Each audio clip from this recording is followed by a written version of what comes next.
ማርያም የምትባል ጣዖት ናት እየተመለከች ያለችው በኢትዮጵያ ኦርቶዶክስ ተዋሕዶ ቤተክርስቲያን። ይሄንን ብዬ ዋጋ መክፈል ካለብኝ ይከፍላለሁ። ደነገጥኩ እሱን ሳይ። መጀመሪያም እየፈራው ነው መጽሐፍ ቅዱስ ምክንያቱም ይሴብሑኪ ማርያም በዘያረምማ እንተርጉመው እንጂ ሊቃውንቱ እንዲያው በእውነት እንዲያው እንተርጉመው እናገር። ኪዳነ ምሕረት በስትውል በ16 ሌቦች እንኳን አይሰርቁም። እዚህ አዲስ አበባ ምድር ላይ ያው በኪዳነ ምሕረት ቀን ስራ ያቆማሉ። ፓትርያርኩ የሚይዘውን በትር ታውቀዋለህ? ይሄ የባብ ቅርጽ እንደዚህ ምናምን አይነት ነገር እንዴት ነው ማርያም አትመለክም ቅዱሳን አይመለኩም ምናምን የሚባለው ነገር ከበር ነው እንጂ ድብን ተብለው ይመለካሉ።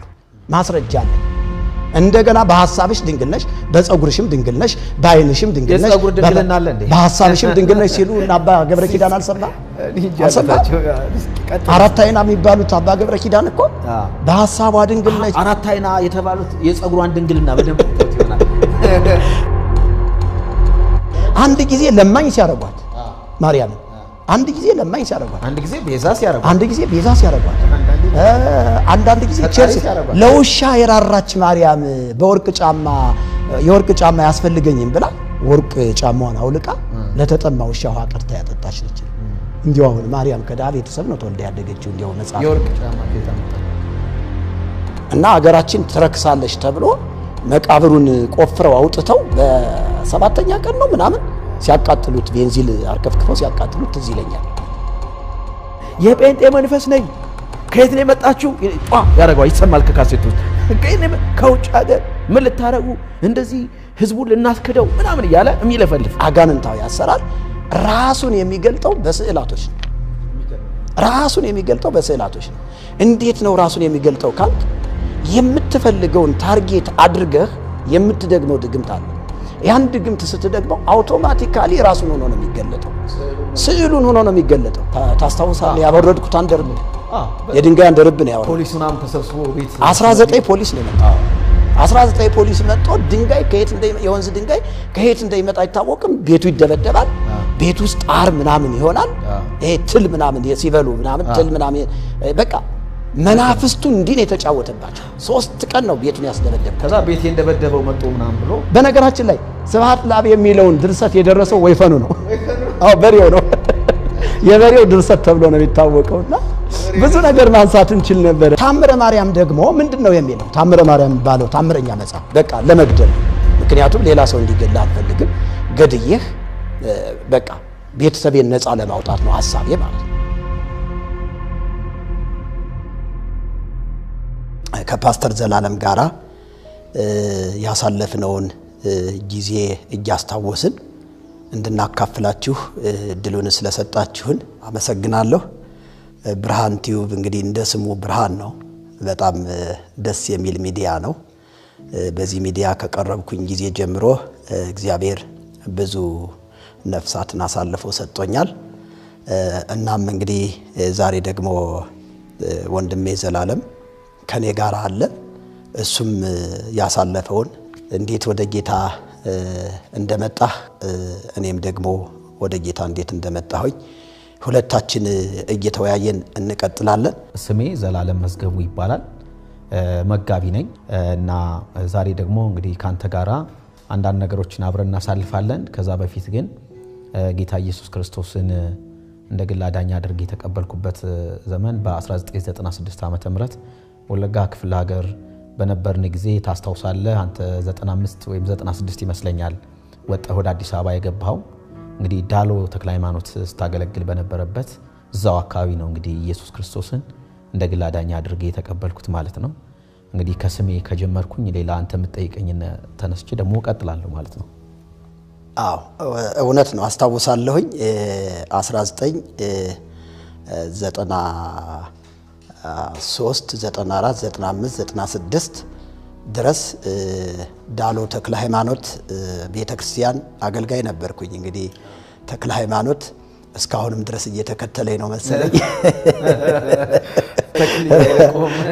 እና አስታውሳለሁኝ ምስራቅ ወለጋና ክልል 6 ድንበሩ ላይ ነው።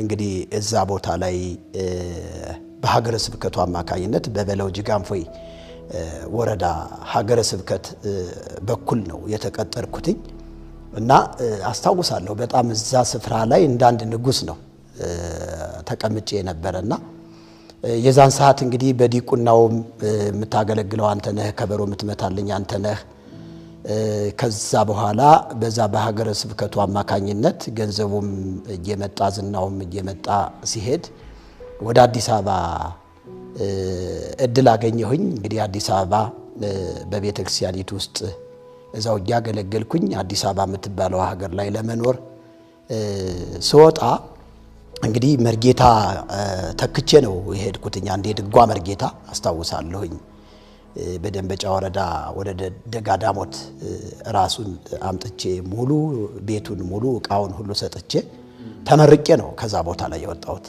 እንግዲህ በዛን ሰዓት እንዲያውም አንዳንድ ሰዎች አንተንም እንዲንከባከቡህ አንተን ፈቃደኛ ስላልነበርክ ከኔ ጋር ለመሄድ እንዲንከባከቡህ አደራ ብያቸው በጣም ትላልቅ ሰዎች ነው ወደ አዲስ አበባ የገባሁትኝ ከዛ በኋላ የተፈጠረውን ብዙውን የምታውቀው አንተ ስለሆንክ አዎ ከዛ በኋላ እኔ ወጣሁኝ ከዳሎ ተክለ ሃይማኖት ወጣሁና ወጣ ብላ ሌላ ከተማ አለች እዛ መንደር ሁለት መንደር ይባላል እዛ ገባሁኝ እና ያው ብቻዬን ስለነበርኩኝ በቃ ማለት ጀመርኩኝ እቺን ሱሷንም ምንዋንም መጠጧንም ሲጋራዋንም ምንዋንም ጀመርኩኝና በዚህ መካከል ነው እንግዲህ ክርስቲያን ወገኖችን የማግኘት እድል አገኘሁና እንግዲህ መጽሐፍ ቅዱስን ማንበብ ማለት እየፈራው አንድ ቀን የጓደኛዬን መጽሐፍ ቅዱስ ነው ያነበብኩት እና ዘፍጥረት ምዕራፍ 1 ነበር ያየሁትና ቁጥር 1 ምን ይላል መሰለ ያው ታውቀዋለህ በመጀመሪያ እግዚአብሔር ሰማይና ምድርን ፈጠረ በቀዳሚ ገብረ እግዚአብሔር ሰማይ ወምድር እና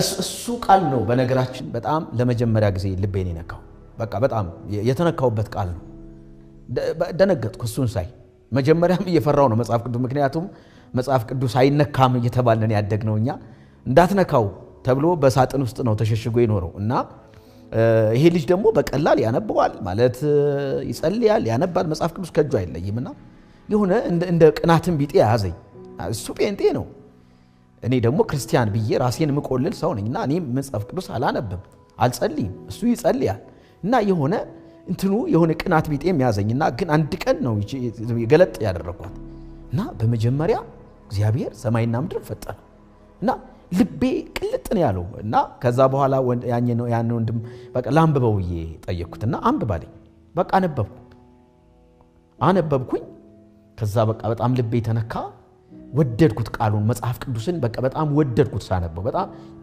ቸክዬ ነው ማነበው በመሰረቱ በጣም አንባቢም ነበርኩና እና በቃ ወደድኩት ግን እኛ በቤተሰብ እንግዲህ ታውቃለህ እየተባልን ያደግነው ጴንጤ ይባልና የማርያምን ስዕል ረግጠው የሚገባ አይደለ ጴንጤ ኮርኒስ ላይ ሳንቲም እያንጠበጠበ ኢየሱስ ጌታ ነው የሚል ሌላው መብራትም አጥፍተው አዳራሽ ውስጥ ነገር መድፈራቸው አዳራሽ ውስጥ መብራትም አጥፍተው ግብረ ሰዶም ይፈጽማሉ ከናታቸው ጋራ ከህቶቻቸው እንደዚህ በቃ በጣም እንደገና በድመት ስጋ ምናምን ቁርባን ያደርጋሉ ሰርዶ ይሄ ሳር ይበላሉ ጋዝ ይጠጣሉ የሚባል ይሄ ያው ስንሰበክ እኔም የድመት ስጋ ይበላሉ አንዴ እንደውም ጎንደር ላገለግል እንጂ እና ጴንጤ መሆን እንደርሰውበታልና ሳልፍ እንደዚህ ውር ይሉኛል እንደዛ ነው የሚሉት ምንድነው ስል ጴንጤዎች ድመት አርደው ይበላሉ ይባላል እና ይሄንን ነው እየሰማን ያደረ አሁን መጽሐፍ ቅዱስን ሳነብ ልቤ ተነክቷል አስብ ግን ደግሞ በፊት የሰማሁት ነገር አለ አይምሮዬን ተቆጣጥሮታል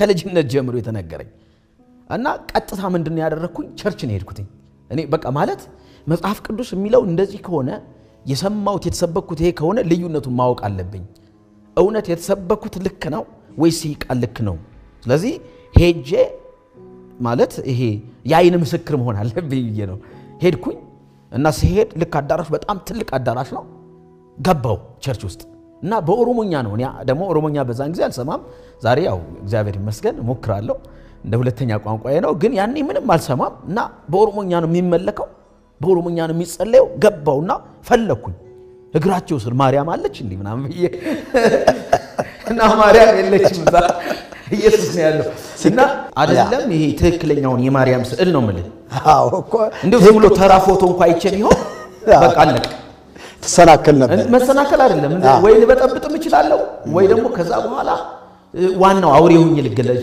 ጴንጤ ማለት ያልኩ ልገለጥ ይችላል እና ሳይ ምንም ነገር የለም ኮርኔስ ሳይ የለም በቃ እንዲያው ሰው በራሱ ዓለም ነው እንደውም እንደ አዲስ አበባ ጴንጤ አይናፍጦ ያይም እዛ ሲጸልይ በቃ ማለት የለም በራሱ ዓለም ነው ያውራል ይናገራል ይጸልያል ያመልካል አንዳንዱ ያለቅሳል በመንፈስ ነው ምን በቃ የለም እኔ 3 ቀን ኮንፈረንስ ነው 3 ቀን በተከታታይ አሳለፍኩኝ እዛ ማለት ነው እና የለም በቃ ይሄ ድሮ ሲሰበከን የነበረው ጴንጤ ማለት እየተባለ ቅድም እንዳወራ ውሸት ነው በቃ እኔ ማለት በቃ ነፍስ ማልቀረለ እንደው ይሄ ኳይር ምናምን ይሄ ጋውናቸውን የኳይር ልብሳቸውን ለብሰው ይዘምራሉ የሚዘምሩት በከበሮ ነው ከበሮና እኛን እንግዲህ አስበው ያው እንዴት ከበሮ ስታይ ራሱና ከበሮ ሳይማ በቃ ጭራሽ በቃ ነፍስ አልቀረልኝም በጣም እና 3 ቀን ሙሉ አየው ለካ ውሸት የማርያም ፎቶ ከበሮ ስደበድብ ነው ደግሞ ያደከው አንተ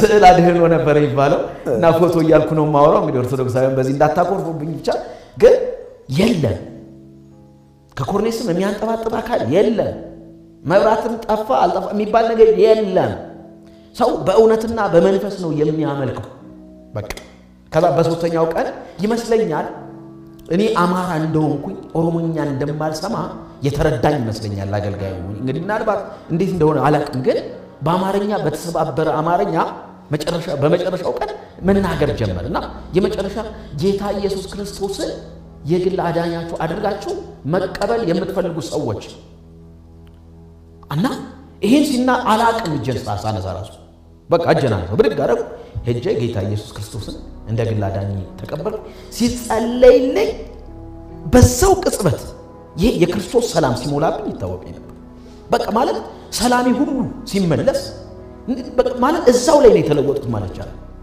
ከዛ በኋላ አረቄ የለም ጠላ የለም ቢራ የለም ሲጋራ የለም የሞካከርኳት ጫት የለም አበቃ ከኢየሱስ ጋር ቀጠልኩ አሁን የቤት ስራ ያደረኩትኝ አንተን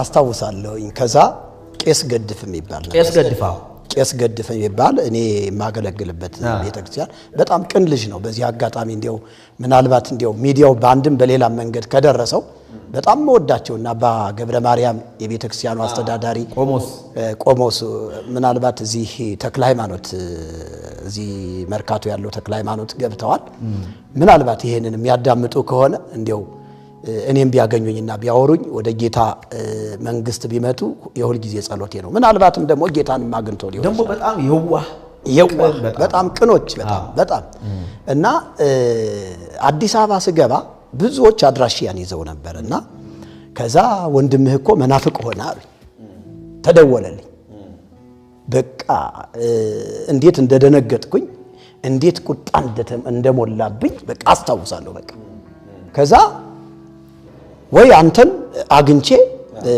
በርቀት አናግሬ በርቀት ሰላም አለ ምክንያቱም እጥላረግ ይችላል ሰላም ካል እሁድ የሚሰበከን ስብከት አለ ሰላም አትበሏቸው የሚቀቡት መድኃኒት አለ ተብሎና ሰላም ስትሏቸው ያ ታብዳላችሁ አውቶማቲካሊ መናፍቅ ትሆናላችሁ የሚል ነው ስለዚህ ጥላቻን ነው ስንማር አደግ ነው እና ያሰብኩትኝ ሐሳብ ምንድነው በርቀት አግንቼህ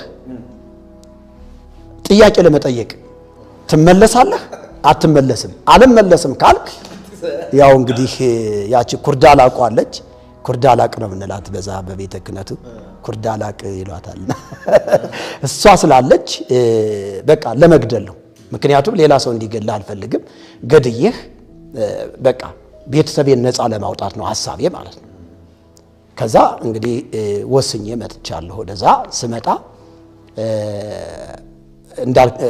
ምንድነው ብዙ ሚኒሻዎች በቁጥጥር ስር ነበሩ ገንዘብም ስለነበረኝ ፖሊሶች ብትል ሚኒሻ ብትል ምን ብትል ብቻ የሚፈልገውን ገንዘብ እየሰጠውኝ የፈለኩትን ነገር ለማድረግ 100% እርግጠኛ ሆኜ ነው የመጣሁት ግን አምላኬ እግዚአብሔር አስቀድሞ ተናገረኝና በነገር ላይ እስቲ እሱ አጫውተን እስቲ ለሚያዳምጡ ሰዎች አጫውተን እግዚአብሔር አስቀድሞ ተናገረ የሚገርም በራእይ ነው ያየሁት አይደል ልትገለኝ እንደምትመጣ ራእይ ነው በቃ ቁልጭ አለ እና እንደውም ነገርኳቸው ታላቅ ወንድም አለኝ አልኳቸው እዛ ያሉትን ሰዎች እና አባቴ አልኳቸው መሰከርኩላቸው በልጅነቱ ጴንጤ ሆኖ አይቸው አለቀስኩኝ ሲል ወንድሜ የሆነ መሳሪያ አለ መሳሪያውን አንስቶ በአንድ ጥይት ገለዋለሁ ብሎኛልና ወንድሜ ሊገለኝ ሊመጣ ነው ስለዚህ ጸልዩልኝ አልኳት እየጸለይ ነው በዚህ መሐከል አንድ ቀን ጧት ተነስቼ አረ ወንድም ይፈልጋል አሉኝ የሆነ ሰዎች ወንድም ይፈልጋል በቃ ያየው ትራይ ተፈጸመ የሆነ ቤት ገባውና አልጋ ስር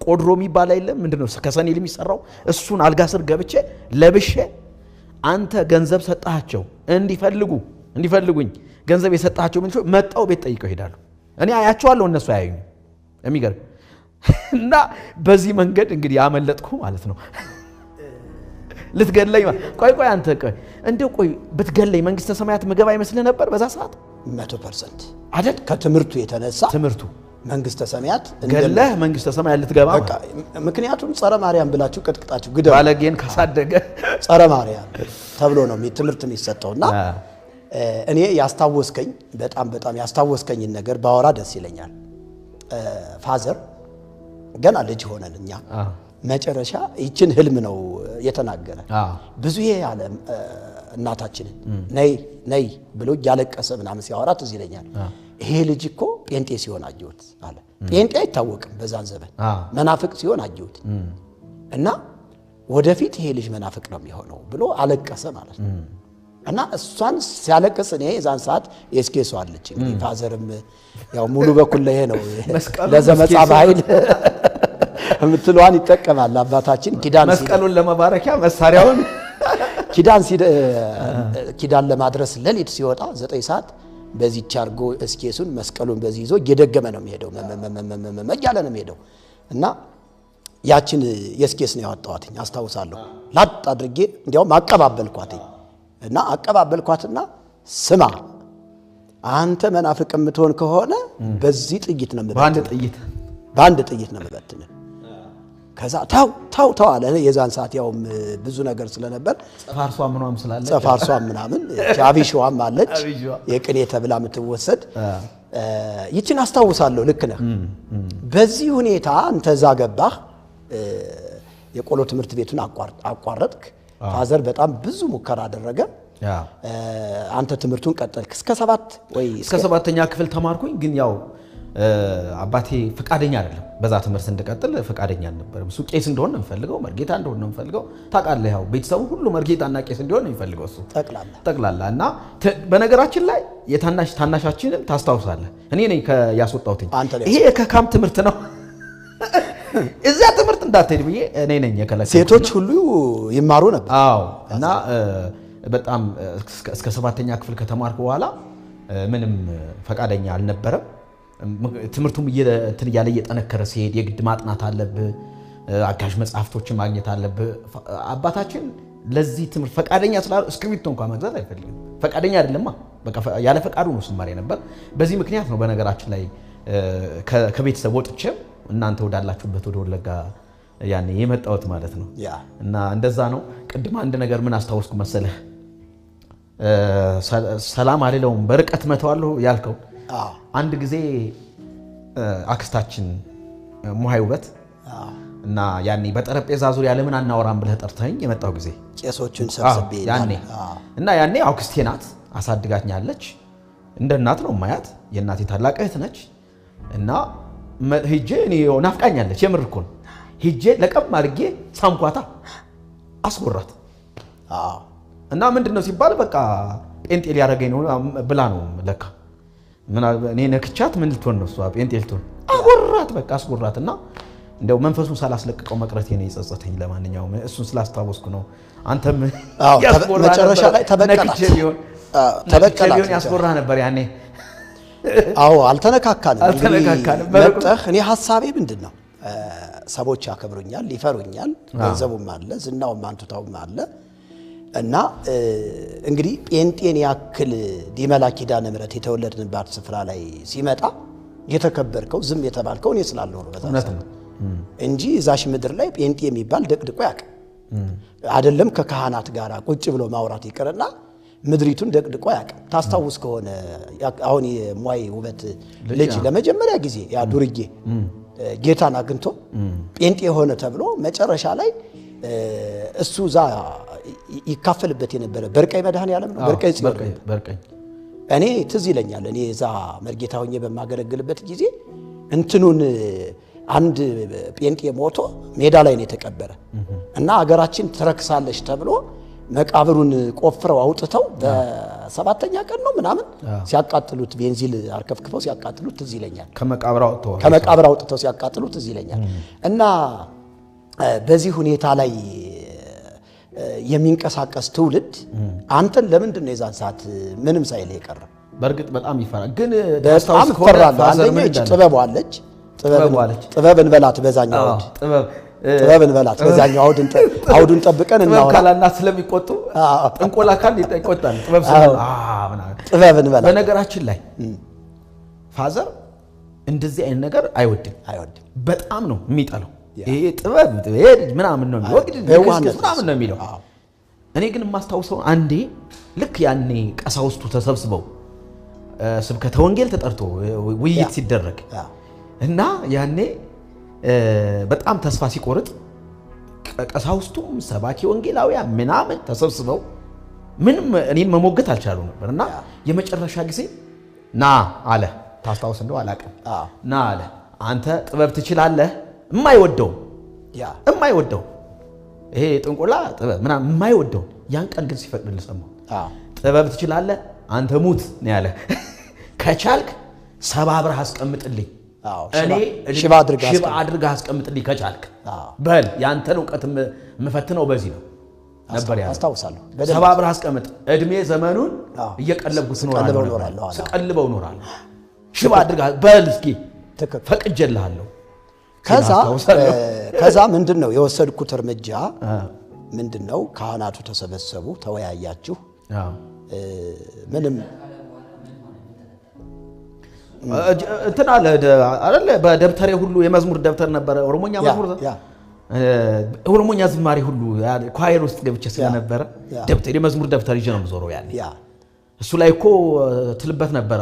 አንዴ ልብስህን ስጠኝ፣ አንዴ ደብተርህን ስጠኝ። ምን ደገምክበት? አዎ ብዙ ነገሮችን ሞከርኩ። ግን ምንድነው ወንድሜም ስለሆንክ የሚጎዳ ነገር ማድረግ አልፈለኩም።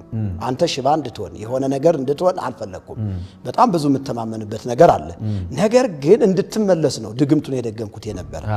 ከዛ አልተመለስክም። ግራ ተጋባኝና ለምን ምረታባ ጋር ወስድህም ማለት ምረታባ። ከዛ ምረታባ ጋር ወሰድህ ብዬ አዲስ አበባ መጣን ማለት አዲስ አበባ መጣን።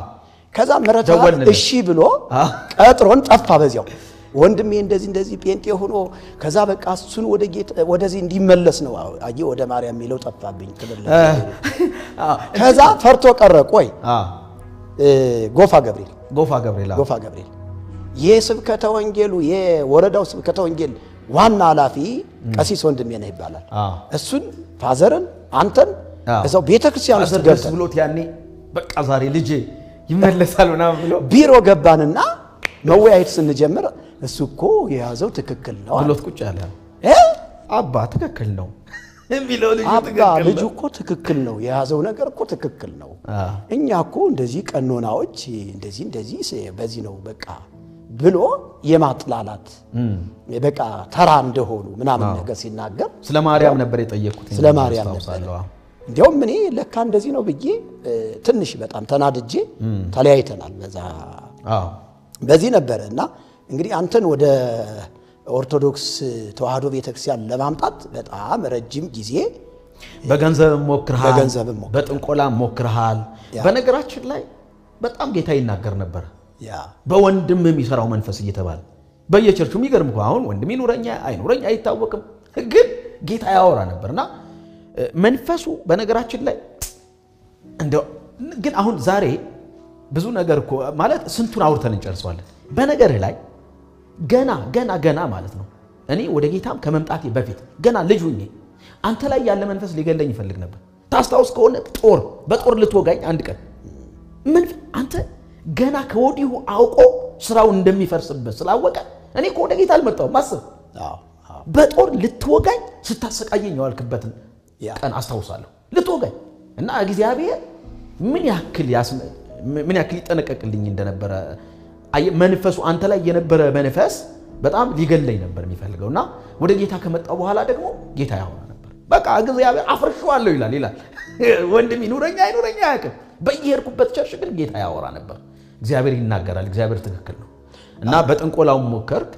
በሚሊየን ቆጥሬ ልስጥህ አልከኝ እና አዎ ሚሊየን ገንዘብ በስንት ሚሊየን ልስጥህ ምናምን ብለህ በቃ ተውና ገንዘብ አጣህ ነውና 5 ሚሊየን ያልከኝ ገንዘብ አጣህ ነውና ጴንጤው አውቃለሁ እና ልስጥህና በቃ ወደ ኦርቶዶክስ ተመለስ ብለህ ነበርና ምንድን ነው ያልኩህ ያኔ ገንዘብህም አንተም ጠፉ። ምንም እኮ ያኔ እኮ ሸሚዝ እንኳን መቀይርበት ያኔ ግን መንፈስ ቅዱስ አየህ ዓለምን እንዴት ተራ እንደሚያደርግብህ ገንዘብን እንዴት ተራ እንደሚያደርግብህ አየህ። የበለጠውን ስትይዝ እኮ ተራ የሆነ ነገር አይታይም። አውቃለሁ ጫማ መቀየር እንዳለብኝ ማመን ሰው ነኝ። ልብስ መቀየር እንዳለብኝ ማመን ሰው ጫማና ልብስ መቀየር ማልችል ሰው ሚሊየን ገንዘብ እየተቆጠረ ልስጥህ ሲባል ዲኮ አንተ እግዚአብሔር ምን ያክል ነው አቅም የሚሰጥህ ዓለምን እንዴት እንቢ እንደሚያስብል እኔ በጣም ነው አሁን ራሱ ሳስበው በጣም የምደነቅበት ነገር ነውና ምን ልፈልጌ ነው ያው አንተ በጥንቆላው ሞክረኛል በገንዘብም ሞክረኛል ግን እግዚአብሔር ነገሮችን ሁሉ እንዳያኮርፉ ጥበብ ይያልክ ጥበብ አይ እንግዲህ እኔ አሁን ጥበብ የምትሉት እናንተ ናችሁ ስትማሩ እኔ እሱን ስላልተማርኩት ጥበብ ለማለት ራሱ ይከብደኛል ጥበብ ከእግዚአብሔር ዘንድ የሚሰጥ ነውና ክርስቶስ ማወቅ ነው እኔ ግን በጣም ስደነቅበት የነበረ አንድ ከዛ ከእንትኑ ታስታውስ ከሆነ ቀደም እንደነገርኩ መቼም ታርጌቴ ዋናውን ነው ማረካለሁ ብዬ ተነሳው ዋናውን እግዚአብሔር በጣም ነበር እግዚአብሔር አንተን አሳልፈው እንደሚሰጠኝ 100% አምን ነበር ጸሎቴ አንተ ስምህን እየጠራ አየህ ከዛ ይሄ በመናፍስቱ ዓለም ማክሰኞ ይመስለኛልና ሐሙስ የተለዩ ቀናቶች ነበር እኔ ማክሰኞና ሐሙስ ሰኝቻለሁ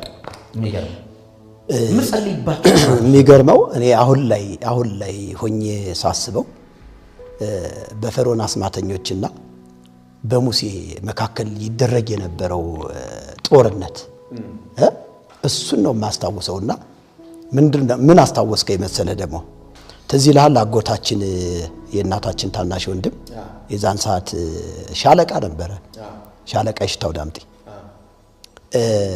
ይሄ ልጅ ገንዘብ ፍለጋ ነው ጴንጤ ሆነ እና ወይፈን እንረድና አለኝ ገንዘብ አለ ምን ችግር አለ ወይፈን እንረድና ከዛ እየበላን ውስኪያችን እየጠጣን በቃ ማማለል አለብን አለኝ እና ገንዘብ ምናምን አውጣ በጣም ብዙ ገንዘብ አውጣ አለኝ እና እዚያ ፊት ለፊት ላይ እንትን ትለዋለህ ታሳየዋለህ በል ጴንጤነቱን አቆም ይሄን ገንዘብ ውሰድ በለው የዛን ሰዓት ወንድምህን በቃ ለራስ ታረጋዋለህ አለኝ አስታውሳለሁ አሁን ሞቷል በጣም አዝናለሁ በጣም የሚወደኝ ጌታን አግኝቶ ቢሞት ጥሩ ነበረ በዚህ አጋጣሚ አሁን ልጆቹ ትልቅ ደረጃ ደርሰዋል እንግዲህ አደራ ብሎኝ ስለሞተ ባለኝ አቅሜም በትምህርት ቤት እንዲማሩ ብዙ አስተዋጽኦ አድርጌላቸዋለሁ ዛሬ ላይ ግን እየደወሉ በጣም ይሰድቡኛል በጣም ብዙ ነገር ነው የሚሉት ይሄንን የሚሰሙ ከሆነ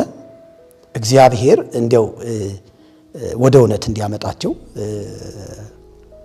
በዚህ አጋጣሚ መልእክቴን አስተላልፍላቸዋለሁ እና ደግሞ እየጸለይኩላቸውም ነው እና ነገራችን ላይ ቆይ ትቀጥላለህ የሽታው ጋር ስንመጣ ታስታውስ ከሆነ ያኔ በጠረጴዛ ዙሪያ እናውራ ይሄ ልጅ መናፍቅ ሆኗል ተከራክረን እንመልሰው በተባለ ጊዜ ነውና በቃ ሁሉም ምንም አቅም አልነበራቸውምና እንደውስ እኔ 19 ዓመት ሙሉ ተምሬ እኔ መያዝ ያልቻልኩትን ማሸነፍ ያልቻልኩትን እናንተ ሲጀመር ምኑን አውቃችሁ ነበር ተናደህባቸው ስትበትናቸው አስተዋውሳለሁና ከዛ ግን አንድ ነገር ተናገርክ እቺን ነገር እንደው ሳልናገራት እንዳላልፍ ብዬ ነው እኔ አሁን በንግግር በጥቅስ አንችለውም ማለት ይሄንን በጸበል ነው አልክ እና አቡነ ጎርጎርዮስ ጸበል እንወስደውና የጴንጤ መንፈስ ጮህ ይወጣል አልክ አባ ግርማ ይባል አብረን ሰራ ስለነበር እኔ ደግሞ በቃ ደስ አለኝ እንደዛ አስተይ እኔማ ጸበል ውስጥ የሚያጠምቀውን ሰው መንፈስ አስወጣለታለሁ ነበር ያልኩትና ተያይዘን አዲስ አበባ ለመጀመሪያ ጊዜ እኮ የረገጥኩት ያኔ ነው ከዛ ይዘህ የመጣህና ይሽታው ጋር ከዛ ማታ ላይ ስነ ልቦናዊ ተግዳሮት መሆኑ ነው እና ካሴት አስገባችሁና ማዳመጥ ጀመርኩ የጴንጤ መንፈስ ነኝ ከየት ነው የመጣችሁ ጧ ያረጋው ይሰማል ከካሴት ውስጥ ከውጭ ሀገር ምን ልታረጉ እንደዚህ ህዝቡን ልናስከደው ምናምን ይያለ የሚለፈልፍ ያ እና እቺ ነገር ተግዳሮት ነች አልኩኝና ሳኩባችሁ ምን እዚህ ጋር የሚያስለፈልፈው እንተውና ነገ እኔ ሄጄ ልጠመቅ አይደለ እኔ ስለፈልፍ ታየኛለህ ወይስ አስለፈልፈው በእርግጠኝነትን ከአጥማቂው ላይ መንፈስ አስወጣ በጣም አቆረፋችሁብኝ በነገራችን ላይ ያን ሰሞን እኮ 2 ቀን ነው 3 ቀን ምግብ ተከልክያለሁ እናንተ አንዴ አትክልቱን አንዴ ስጋውን አንዴ ምኑን ያላችሁ እኔ አኩርፋችሁ እንደዛ አድርጋችሁ እኔ ልትመልሱ በነገራችን ላይ ይሄንን ባደረጋችሁ ቁጥር መንፈስ ቅዱስ ባይል ነበር መሞላው በጣም አቅም ይሆን ነበር በጣም ጉልበት ይሆን የበለጠ ነበር የሚያበረታኝና የሽታ ጋር ስላያያዝከው ነውና በገንዘብም በምንም ስትሞክሩት ግን እግዚአብሔር በመንፈሱ በጣም አቅም ይሰጠኝ ስለነበረ በዛ መንገድ እንግዲህ ቀጠልን ማለት ነው ለማንኛውም ወረስኩ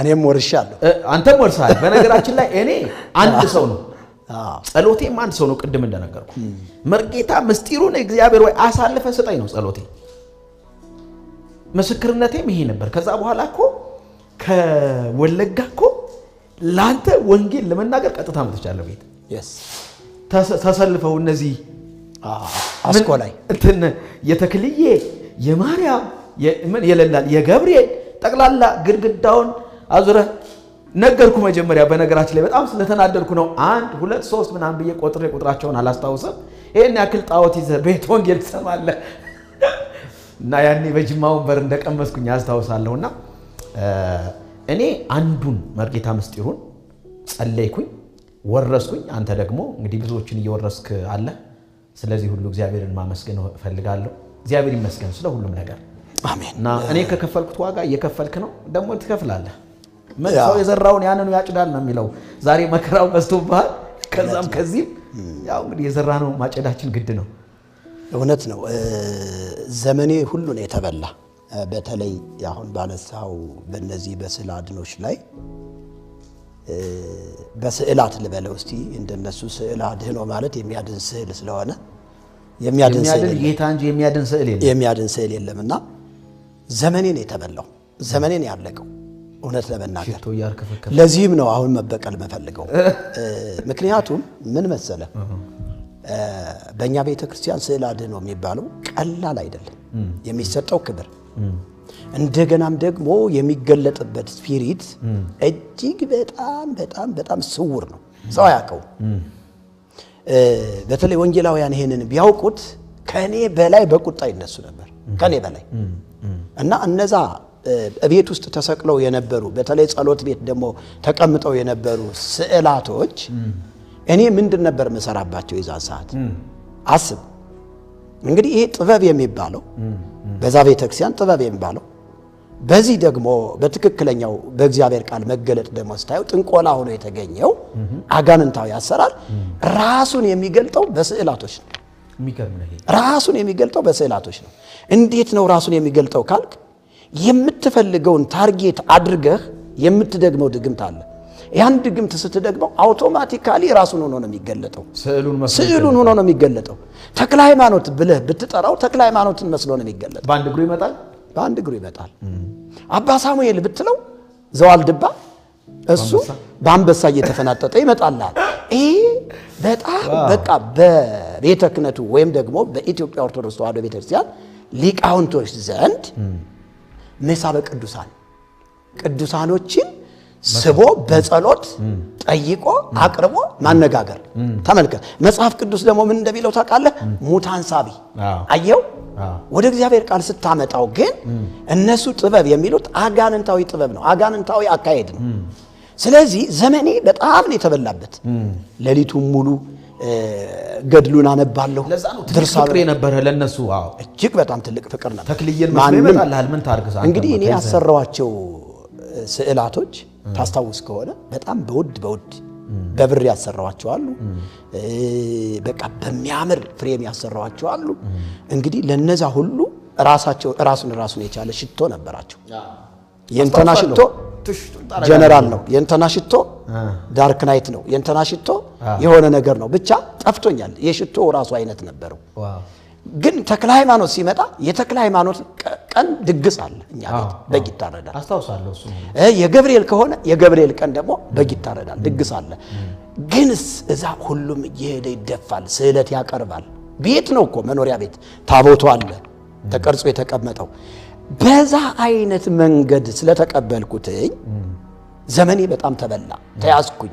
ቃሉን እንዳላነብ የእግዚአብሔር ቃል ዕውቀት እንዳይኖረኝ በዚህ በድርሳን በታምራት በሚባሉት መጽሐፍቶች በጸሎት መጽሐፍቶች ብቻ አእምሮዬ ቢዚ ሆኖ በቃ ራሴን እንደ ታላቅ ሰው ቆጥሬ ምኖር ሰው ነኝ። ገብቷል? ስለዚህ በዚህ መካከል ደግሞ አንተ ጴንጤ መሆንህ እጅግ በጣም አደገኛ ነው። በጣም አደገኛ ነው። ስለዚህ አንተን ምንድነው ማድረግ ያለብኝ? ጸልዬ ወይም ደግሞ በዛ ጥበብ በሚባለው ደግሞ ስራውን ሰርቼ አንተን ወደኛ ሃይማኖት መመለስ የኔ ሐሳቤ እና መጨረሻ ላይ ግን እንዲያው ጊዜ ስለሌለን ወደ መጨረሻው ወደ ወለጋ የመጣውበትን ጊዜ አንተን ወይ መግደል ወይም ወደ ሃይማኖቱ መመለስ ነው የኔ ታርጌቴ ማለት ነው። እሱ ነው በቃ ሐሳቤ። በዚህ መካከል ምንድነው ያለኝን ነገር ለመጠቀም ተዘጋጅቼ የመጣው ድግምቱን ለመድገም ይብን ያ ጴንጤዎች የሚያመልኩበት አዳራሽ ላይ አንደርብ ለመጣል ነው የመጣው አሉኝ እኮ በኋላ ላይ ተሰብስበው ነው ደሞ እርግጠኛ ነበርኩኝ ባንደርብ ነው ምገለባብጠው አይነት ነገር ነው ብዙ ነገር እያሰብኩ ነውና ታስታውስ ከሆነ እዛ እኛ ሀገር ላይ የመጀመሪያ ሚስቴ አንድ ጊዜ ቀምቶ እኔ ትምህርት ገና ሳልጨርስ ነው ያገባሁት። ታስታውስ ከሆነ እኔ ጎንደር ሄጄ ስመለስ ያገባዋትን የሕግ ሚስቴን ወደ አዲስ አበባ አጥፍቶ ይዟት ሄዷል። ሰውየው ምርግትናው ይበቃዋል። የምን ምስክርነት ነው? እንደ ጓደኞቹ እንደነ መርጌታ ጻይ ያገልግል ያለዚያ በቁና እህል ይሰፈርለታል ያገልግል። ከዚህ በኋላ አይማርም ብሎ በዛ አለ ይዞት ቄስ ነው ደግሞ የቄስ ልጅ ነችና እሷን አጥፍቶ ይዟት ሄዶ ስመለስ የለችም።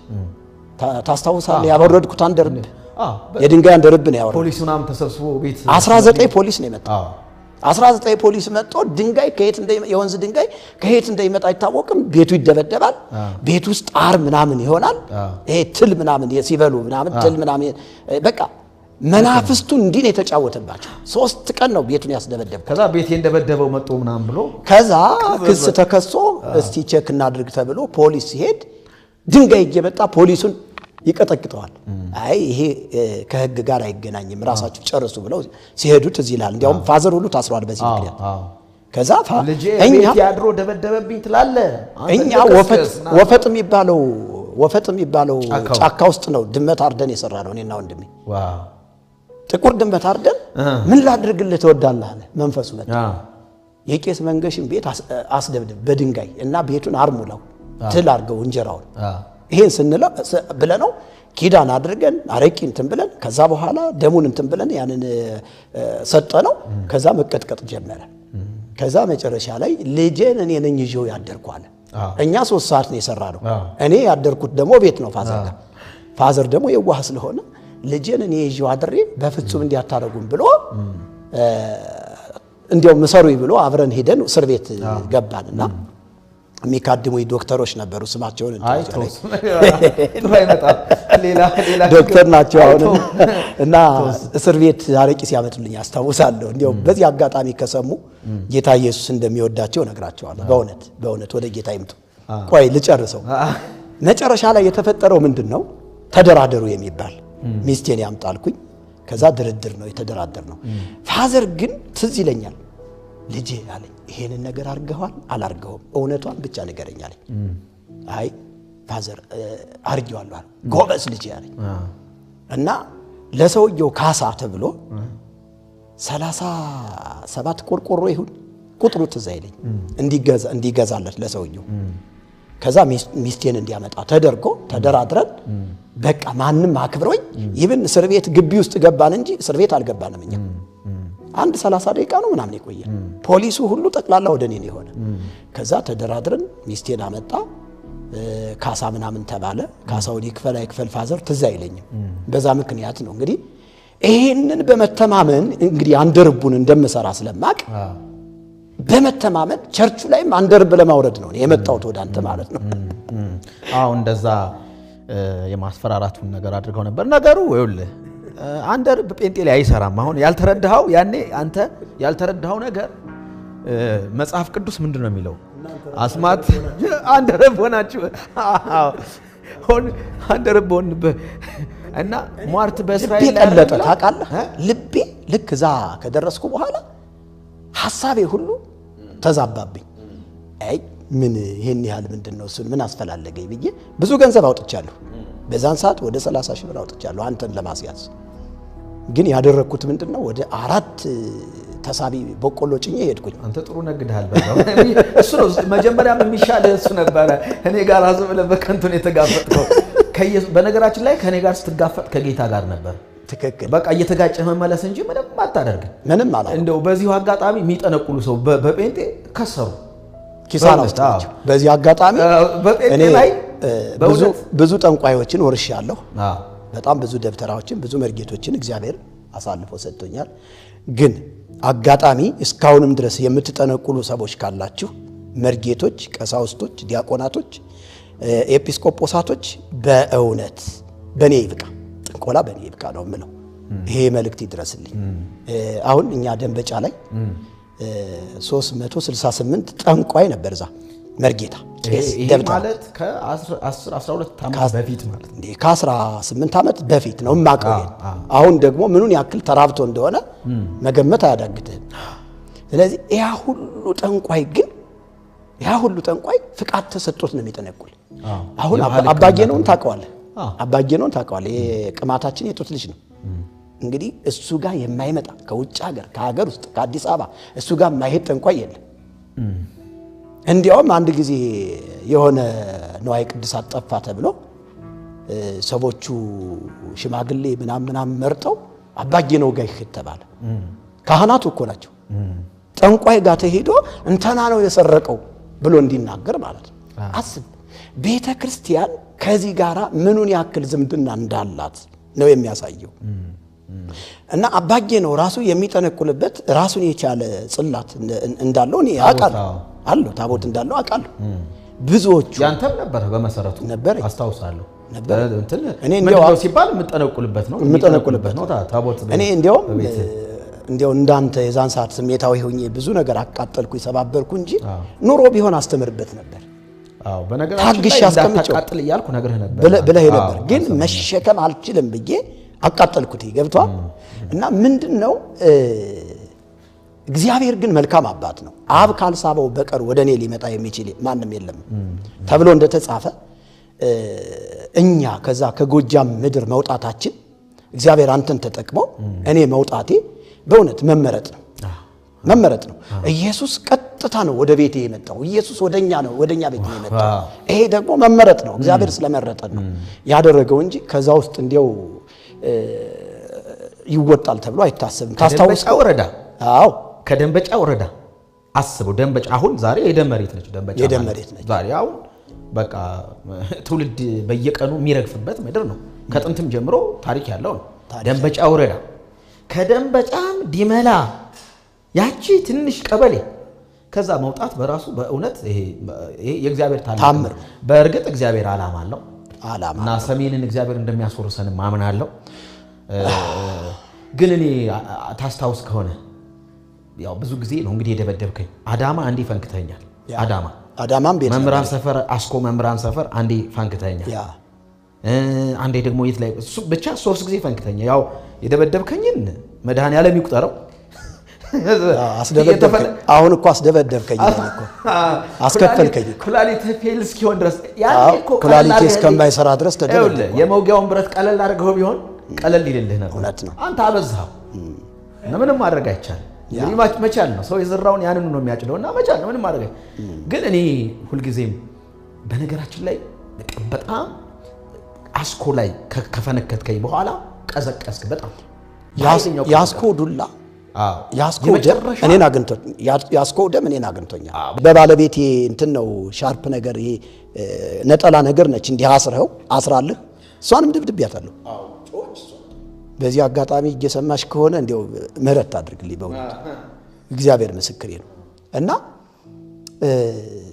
አስረህ ምናምን ደምህ ምናምን እየፈሰሰ ልክ ከተወሰነ ደቂቃ በኋላ ስባንን ወደ ራሴ ስመለስ ወይኔ ነው ያልኩኝ። በቃ የእናቴ አባቴን ልጅ ገደልኩት ብዬ እያለቀስኩ ሲሄድ ቅጥቅጡ ውስጥ ገባህና እንደዚህ አልከኝ በመስታወት ወጥተህ እጅህን እንዲህ አልከኝ እወድሃለሁ ምናምን ብለህ ምናምን ስል ከዛ ወደቅኩኝ በቃ እዛ መናኸሪያ ላይ ወድቄ እየተንከባለልኩ አለቀስኩኝ ሰዎች አረጋጉኝ ከዛ በኋላ በሶስተኛ ቀኑ ነው እኔ ሰዋስወ ብርሃን ቅዱስ ጳውሎስ መንፈሳዊ ኮሌጅ የገባው ለምን ጥያቄ ውስጥ ገባው ለምንድነው ወንድሜ ይሄን ያህል ዋጋ የሚከፍለው ምንድነው የተገለጠለት ምናልባትም እሱ መጽሐፍ ቅዱስ የሚለው ነው ሁሌ የሚያወራ እኔ ስለምንድነው መጽሐፍ ቅዱስን ማወቅ እማልችለው መጽሐፍ ቅዱስ ልማር አልኩና ገባሁ ሁሌ ታቀርባቸው የነበሩ ጥያቄዎች ነበር በማርያም ላይ በቅዱሳን ላይ የምንከራከርበት ብዙ ነገር ነው እነዛን ለቴዎሎጂ አስተማሪዎች ማቅረብ ጀመርኩ ሳቀርብ ይሄን አጠይቅ ትዝ ይልሃል አጋጣሚ ይሄ መጽሐፍ አለ ዛሬ ወንድማችን እዚህ ላይ እንዴት እንዳስቀመጠው ባላቅም የ2000 ትሙ ነው እና በተለይ በዚህ በጣም እንጣላ ነበር ታስታውስ ከሆነ ተጨማሪ በሆኑ በቀኖና መጽሐፍቶች በጣም እንጣላ ነበር 66 ነው እስትንፋሰ መለኮት ትክክለኛው እሱ ነው ትለኛለህ እኔ ደግሞ 81 ነው እልሃለሁ ስለ ጥበብ በነገራችን ላይ ጥበብ ስለ ጥበብም እዚህ ላይ ተጽፏል እዚህ ላይ ስላለ ይሄ እኮ ለሰለሞን ተሰጥቷል ነው የጥንቆላ መጽሐፍ አሁን ምንድነው በተለይ በጣም ብዙ ነገር ነው ያለው በእነዚህ በስምንቱ የተግሳጽ መጽሐፍቶች ቀለሜንጦስ አብጥሊስ ግጽው ስርዓት ኪዳን ዲድስቅልያ ስርዓተ ጽዮን የሚባሉ በነገራችን ላይ 81 አይደለም መጽሐፍ ቅዱስ በዚህ አጋጣሚ ይሄንን መልእክት የሚሰሙ ሰዎች መጽሐፍ ቅዱሷ የኢትዮጵያ ኦርቶዶክስ ተዋሕዶ ቤተክርስቲያን መጽሐፍ ቅዱስ 81 አይደለም ስንቆጥረው የታተመው ብቻ ስንቆጥረው ራሱ የታተመው ብቻ ስንቆጥረው ተረፈውን ምኑን ጨምሮ ወደ 84 ነው ይመጣ የሚገርም ማለት ነው ደግሞ ስምንቱ የተግሳጽ መጽሐፍቶች ደግሞ ሲጨመሩ ከዛ ከተረፈው ውጪ 89 እዚህ ላይ ያልተካተቱ ግን እንደዚህ እንደ ዶግማ 89 ናቸው አሁን ትክክለኛው 89 ነው በእነሱ ከተረፈዎች ጋር 104 ነው መጽሐፍ ቅዱስ ያላት ቤተክርስቲያን ማየት እንዴ ይሄ አይደለም የሚል ሊቅ ነኝ የሚል ኦርቶዶክስ እኔን ሊያናገረኝ በሲኖዶስ ጸንቶ ተወስኖ በቃ መጽሐፍ ቅዱስ ተብለው እንትን ተብለዋል ተጨምረዋል እነዚህ ስምንቱ የተግሳጽና የሥርዓት መጽሐፍቶች ነው የሚባሉ ቀለሜንጦስ አብጥሊስ ግጽው ስርዓት ኪዳን ዲድስቅልያ ስርዓተ ጽዮን የሚባሉት ማለት እነዚህ መጽሐፍቶች አሁን የኢትዮጵያ ኦርቶዶክስ ተዋሕዶ ቤተክርስቲያን ቅዱሳት መጽሐፍት ብላ ከ80 ጋር አብራ አጠቃለዋለች ግን ደግሞ ለምንድነው እነዚህ መጽሐፍቶች ለምን ያልታተሙ ብዬ ጠየቅኩኝ ኮሌጅ ላይ እሺ መናፍቅ ያስብላሉ ነው ያሉኝ መናፍቅ ያስብላሉ አባ ክንፈ ገብርኤል ይባሉ ነበር አንድ በጣም መጽሐፍ ቅዱሳዊ እውነት ያላቸው ከዛ አባ አልኳቸው አንድ ቀን ወንድሜ በዚህ ሁኔታ አስቸግሮኛል አልኳቸው እና እባክዎት እነዚህ ተረፎችና ስምንቱ የተግሳጽ መጽሐፍቶች እንዲሁም ደግሞ ከ80 ውጪ የሆኑ መጽሐፍቶች ያስፈልጋሉ አያስፈልጉም ንገሩኝ አልኳቸው አስክሬ ከዛ ልጅ አለ እነዚህ መጽሐፍቶች አሉኝ ለገንዘብ ለመሰብሰቢያ ለቤተ ክርስቲያኒቱ ገንዘብ ለመሰብሰቢያ የተቀነኑ ናቸው እንጂ ለህይወት አይሆኑም ማለት በዚህ አጋጣሚ እሳቸው ሞተዋል በጣም አዝናለሁ ያስተማሩኝ መምህር ነበሩ እና ለገንዘብ መሰብሰቢያ ታቦታቱም በዚህ ውስጥ ነው ያሉት በዓል ማክበር ምን ወዘተርፈ በአጠቃላይ ከዛ ፍትህ መንፈሳዊና ፍትህ ስጋዊ በሚባለው ተወስኖ እነዚህ መጽሐፍቶች እንደተጨማሪ የተያዙት ለቤተ ክርስቲያን ጥቅም ተብለው ነው እንጂ ለህይወት አይሆንም አትንፋል ታዲያ ጴንጤዎች ትክክል ናቸው ማለት ነው አልኳቸው ንገሩኝ አባ ካፌ እንዴ ከምን ማላወጣውም በቃ ምስጢር አድርጌ ይዘዋለሁ አንተ ጅል አሉኝ እነዚህ ጴንጤዎች እኮ ትክክለኛ የእግዚአብሔርን ሐሳብ ይዘው የሚኖሩ ሞትን የማይፈሩ ለእውነት የጀገሩ ትክክለኛ ክርስቲያኖች እነሱ ናቸው አሉ ዋው ትክክለኛ ክርስቲያን እና ታዲያ ለምንድነው እሱ ይሄንን እውነት ይዘው ለሰው የማያስተምሩ አልኳቸው የእንጀራ ጉዳይ እኮ ነው ልጅ አሉኝ እዛው ላይ ተጣላ እዛው ላይ ሆዳ ብዬ እዛው ላይ ለምነውኝ መጨረሻ ላይ ለምነውኝ ከዚህ በኋላ እኔም ጴንጤ ነው መሆን አልኳቸው ወንድሜ ትክክል ነው ማለት ነው አልኳቸው ማን ነው ወንድምህ ሲሉኝ አይ ወንጌላዊ ዘላለም ባል ወንድም አለኝ እንደዚህ ዲያቆን ነበር አሁን ጴንጤ ሆኗል በል እሱ የሚያስተምርህን ተማር ዝም ብለህ ይችን በልብ ያስኳት ከዛ በኋላ መጽሐፍ ቅዱስ መማር ማጥናት ጀመርኩና መጨረሻ ላይ ልክ አስተማሪ ሲመጣ አንተ የምትጠይቀኝ ነው እጠይቀዋለሁ። ምን ካለ ርዕስ ዝም ብለህ ትጠይቃለህ ይሉኛል። አንተ በቃ አስቸገርከን ውጣልን በቃ አንተ እንዲያውም አትማርም እስከምባል ድረስ ማለት ሰዋስወ ብርሃን መምህራኖችን በቃ መስቀልቅላቸውን ያወጣው እዚህ የለቆስ ብለቀቷ። አዎ ከዛ መጨረሻ ላይ እኔ ደግሞ ያው እንደምታውቀው ገንዘብም ስለነበረ የምለብሰው ሱፍ ነው። ሱፍ አዘወትራለሁ እና እዛ ቤተ ክህነትም ሲሄድ ምንም ቤተክርስቲያንም ሲሄድ ሱፍ ነው ገጭ አድርጌ ብሄድ ፓስተር ይሉኛል እና እናደድ ነበር አንዳንድ ጊዜ። እንዴት ፓስተር ይሉኛል? ለካ ሰይጣን ቀድሞ አይቷል። አይ ፓስተር እንደሰራብህ። አዎ ከዛ በኋላ ነው አንድ ጊዜ እኔም በነገራችን ላይ ከበፊቱ ይሄ ብስለት እድሜ ምንም እየጨመርኩ ስመጣ መሰለኝ ቀዝቀዝ እያልኩ ነው የመጣሁት ነገሮች መርጌቶችን የላካቸው ጊዜ። አዎ እና ከአዲስ አበባ በማርያም ጉዳይ ነበር መቼስ ሁሌ ምን ፋለጠውና ማርያም የበኩር ልጇን እስክትወልድ ድረስ ዮሴፍ አላወቃትም ነበር የሚለውን ቃል ተርጉምልኝ ነበር አይደል ያልኩ። ከዛ ጮኛዋ ማለት ጠባቂዋ ነው ምናምን አንድም እያለ አንድምታው መጽሐፍ አንድምታውን አየሁ። ጭራሽ አንድም የበኩር አለቃ ማለት ነው እያለ አንድ የመጀመሪያ ልጅ ማለት ነው ምናምን ሲለኝ እንዲወረወርኩትኝ መጽሐፍ እንዴት እንደወረወርኩ ቆሻሻ መጽሐፍ ብዬ ወረወርኩትኝ። እኔ በመጀመሪያ እግዚአብሔር ሰማይና ምድርን ፈጠረ በሚለው ደብረ ማርቆስ ነው ታስታውሳለህ ይሄን የምናደርገው። አዎ ከዛ ትልቅ ሆቴል ላይ አንድ ጓደኛ ነበር መርጌታ ጥበቡ ይባል። ከዛ ይፈሩኛል ያው ከዛ መጨረሻ ላይ ጥያቄውን ጠየቅኩት መርጌታ ጥበቡ ምናምን ብዬ አቤት ሲለኝ እንዴት ነው ዮሴፍ የማርያም እጮኛ ነው የሚለውን እንዴት ተተረጉመዋለህ አልኩት። እንግዲህ መናፍቃኖች እንዲያው እጮኛዋ ነው ይላሉ፣ በእኛ በኦርቶዶክሳለችም ይላሉ አግብታለች ልጅ ወልዳለችም ይላሉ። ግን እኛ ኦርቶዶክሳውያን ደግሞ ያው ወይ ዮሴፍስ ፈሃሪሃ ለማርያም የሚለውን ስንተረጉመው እጮኛዋ ሳይሆን ጠባቂዋ ነው ብለን ነው። እንዴ ታዲያ ፈሃረ ምን አለ ነው ግዕዙ? አይ መርጌታ ምስጢሩ ፈሃረማ አጭ ነው። ታዲያ ትርጉሙን አይለቅም እንዴ አልኩትኝ። ከዛ እሱ ለካ ስለፈራይ ነው ታድሶ ሆኗል። የሆቴል ማናጀር ሆኖ ታድሶ ሆኗል። አይ መርጌታ ምስጢሩ ተወሱን ያው የጴንጤ ነገር ገና ብዙ ትርጉም አለው ምስጢር አለው አለኝ። ምስጢር አለው አይ ተው ምስጢሩን ተው ብለን ተለያይተን ስንሄድ አንተን አገኘህ። እዛ ላይ ያለውን አንተ እስቲ መናገር ያኔ አይ ጴንጤዎች እንደዚህ ይላሉ ሳይሆን አልኩትኝ አስታውሳለሁ። መጽሐፍ ቅዱስ እንዲህ ነው የሚለው ብዬ ተናገርኩ። ከዛ ከወጣም በኋላ ነው ልክ ልንሰነባበት ስንል ለቀም አድርጎ ያዘኝና ወደ ኋላ ጎተት ታረገኝና ጌታ ይባርክ አለኝ በጆሮ። ከዛ ደነገጥኩኝ። ሲከራከረኝ የነበር ማርያም ጠባቂዋ ነው እያለ ሲተረጉም የነበረ ሰው አሁን ይዞኝ ጌታ ይባርክ። እኔ ደነገጥኩ። አሜን አልኩትኝ። እኔ እኮ መርጌታ ምስጢሩን ፈርቼ ነው እንጂ ታድሶ ነኝ አለኝ። ታድሶ አዎ ታድሶ ደግሞ ያኔ በጣም ታድሶ የሚባል በሚወራበት ነው። እና ታድሶች እዚህ አሉ ታገናኘኛለህ? አገናኛለሁ። በኋላ እሱን ቤት አድርሰውና በኋላ እንገናኝ። ልክ አንተን ቤት አደረስኩኝና ተመልሼ ጠየቅኩት። ከዛ እነዛን የላኩብህን ሰዎች አገናኝ። አሁን እነዛ መርጌቶች አገናኝ። ከዛ በቃ እንዳከተመ ያወቅኩት ያኔ ነው። በነገራችን ላይ በቃ ከዚህ በኋላ እጅ ሰጥ አልኩኝ። በቃ የመጨረሻ ስራዬን አሳናቀቀኝ። መናኸሪያው ፊት ለፊት ሙሉ ትልቁን ህንጻ ፎቁን ይዤ እንዳለ ብዙ ስራ ሰራበት ነው። ቁማር ቤት ነበር። ቁማሩ ቤት ነው የመጡ መጀመሪያ ቁማሩ ቤት መጡና አዎ ቁማሩ ቤት ነው መጀመሪያ የመጡ። ፎቁ ሙሉውን ፎቅ ይዤው አልነበረም ፊት ለፊት አስታውሳለሁ። እዛ መጡና ሰላም አሉኝ። ተዋወቅን። ከዛ እንደዚህ አሉ። በግዕዝ አውራው አልኩትኝ። እኔ በግዕዝ ነው ማውራት ምናምን በግዕዝ አውራው ደስ አለ። ተፈነከነክ በግዕዝ። ከዛ ሆቴል ይዣቸው አማርኛ አይመችም ነበር። ያው ልሳነ ግዕዝ በነገራችን ልሳነ ግዕዝ ቅዱስ ቋንቋ ብላችሁ የመላእክት ቋንቋ ነው ተብሎ ይታመናል። የመጀመሪያም ቋንቋ ነው ብላ ቤተክርስቲያኗ በአስተምሮ ደረጃ በቴዎሎጂ ራሱ ታስተምራለች።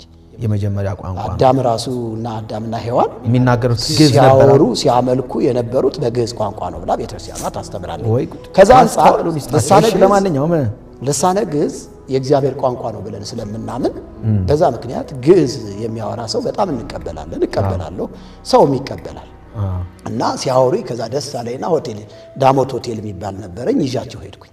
እንዲያው አጋጣሚ አንዳንድ ሰዎች የሆቴል አስተናጋጅ ነበር ሲሉ ሰምቻለሁ። አለኮ ባለፈው እንደዛ ሲል ቲክቶክ ላይ በነገራችን ላይ ጥላቻ በጣም ዘምቶብሃል ሰሞኑን። ጥላቻ ከባድ ነው እና 39 ሰራተኛ የነበረ ሰውዬ የሆቴል አስተናጋጅ ነበር። ስታስተናግድ መጥቶ እንደሆነ ምናልባት ሰውዬ አላስተናግድም ምናልባት መጥቶ አላስተናግድምና እነዚህ መርጌቶች ራሱ ሲሰሙ እርግጠኛ ነኝ ያን ሰው ይታዘቡታል። መጋቤ ብሉይ ነኝ ብሎ እንደዚህ አይነት ያው እዚህ ላይ ማውራት ጥሩ ባይሆን ግን አንመካበትም። ትምክህታችን መስቀሉ ላይ የተከናወነው የኢየሱስ ክርስቶስ የደም ዋጋ ነው። ሌላ ምንም መካበት ነገር የለም። ያንን የምንመካበትን ነገር እግዚአብሔር አስወጥቶልናል። ክብር ለኢየሱስ ይሁን እና ከዛ በኋላ በጣም ጓደኛ ረኳቸው። እነዚህ መርጌቶች ይሄን የስተት ትምህርት ያመጡ ይናገራሉ። ተርጉመው ነው የሚሉኝ። እተረጉማለሁ። ከዛ በጻድቃን በሰማዕታት ይሄ በዚቁ በዜማው በድጓው በጾመ ድጓው በጣም ብዙ ስተቶች አንተ ይሄማ ልክ አይደለም የማለት እንዲያውም ቀድሜ እኔ አንተ ቆስቁሰህብኝ ስለነበር እኔ ነኝ ቀድሜ አይ ተውት ይሄ ስተት ነው እንዲያውም እናንተ ራሱ ጌታን ተቀበሉ የማለት